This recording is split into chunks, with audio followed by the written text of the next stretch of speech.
La signalisation qui fait défaut à certaines parties du Cameroun. Serge Alain, vous m'avez cité avant le début de l'émission. Je voudrais que nous revoyons un point.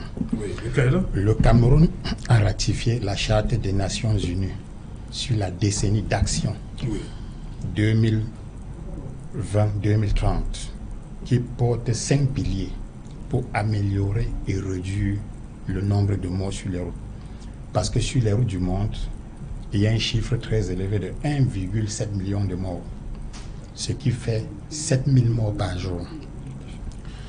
Ces 5 piliers de la charte, le ministère des Travaux publics, le ministère des Transports, le ministère de l'Habitat, parce qu'au Cameroun, ces entités, c'est-à-dire l'entité étatique chargée de réguler et de construire les infrastructures dans notre pays est dispersée.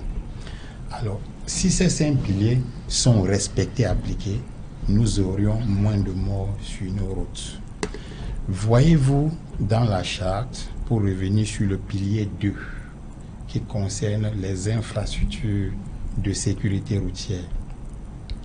Dans notre pays, pour construire une route, l'État a besoin d'un bureau d'études qui conçoit tout l'échafaudage qui fera le socle de la route, dans lequel on a le cahier des clauses particulières techniques qui définit les normes sur chaque section, c'est-à-dire de la fondation du bitume aux équipements de sécurité routière.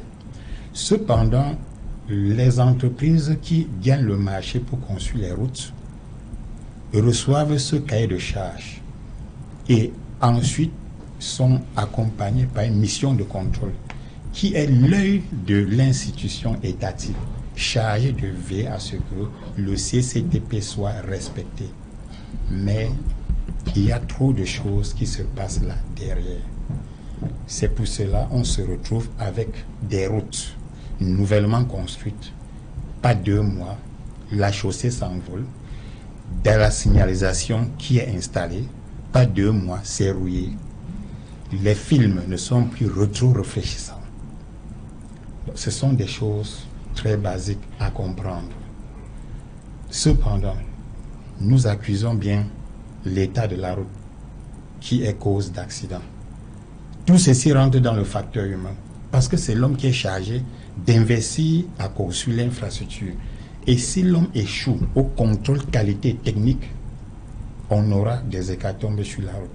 Maintenant, pour un être, un conducteur, un automobiliste, qui sait que l'état de la route ne répond pas et ne respecte pas les conditions de circulation, je pense qu'il serait hasardeux qu'il s'engage à faire de la vitesse et qu'à la fin, on se retrouve dans des accidents avec les hécatombes pour ensuite dire la route n'est pas bonne.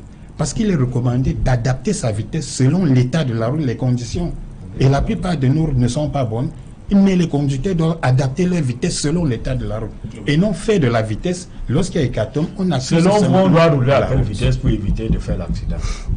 Dites-moi quelle limitation de vitesse avec l'état des routes actuelles. Vous savez, vous savez, vous suivez que les Camerounais vous suivent. Donc c'est pas vous qui posez la question.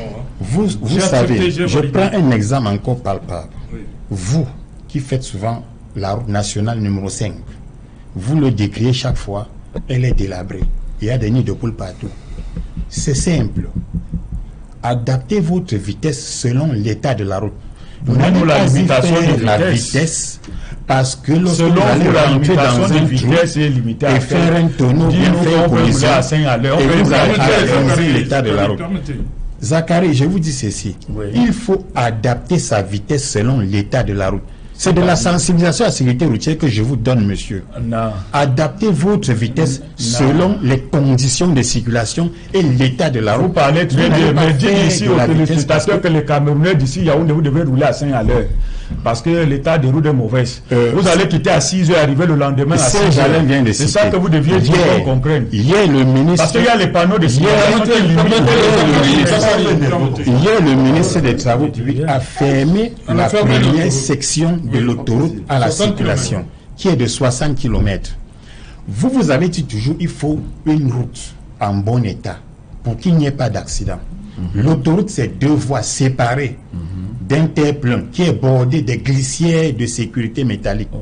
Mais allez-y voir des cas d'accident qui s'y déroulent. Ce sont les chauffeurs professionnels. Au mois de juin, sur une agence qui a fait l'accident. Au mois de juin, l'agence de transport qui a fait l'accident. Au mois de juin, sur la route nationale numéro 4, ralliant Yaoundé à Bafoussam, nous avons tous vu cet accident qui a coûté la vie à 22 Camerounais.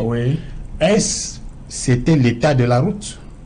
Pourtant, à toi la question. L'état du véhicule réhabilité. À toi l'état du véhicule. Cette route venait d'être cette route venait d'être réhabilitée. Mais vous ne vous posez pas la question quel est l'état de celui qui conduisait le véhicule? Quel est l'état dépend du patron. Mais vous vous penchez toujours sur l'état dépend du patron. Vous comprenez? Vous allez toujours insister l'état des patrons. Oui. Le mal des accidents de la route chez nous est très profond. Le mal est très profond. Oui. Vous êtes syndicaliste des transporteurs interurbains. Non, routiers du Cameroun. Routiers du Cameroun. Oui. Voilà. Je souhaiterais que votre syndicat se rapproche de la corporation des transporteurs de carburant. Parce que cette corporation a fait un travail merveilleux. Depuis plusieurs années déjà, dans la corporation, on enregistre de moins en moins des accidents impliquant les citernes à carburant. Justement, et d'ailleurs, des patrons de citernes qui ont régularisé et d'ailleurs, restriction faite depuis janvier avec l'accident survenu à la falaise de Tchang qui a coûté 62 vies aux Camerounais. Oui. Les citernes ne passent plus jamais à la falaise. Ceci a été élaboré par la corporation des transporteurs de carburant.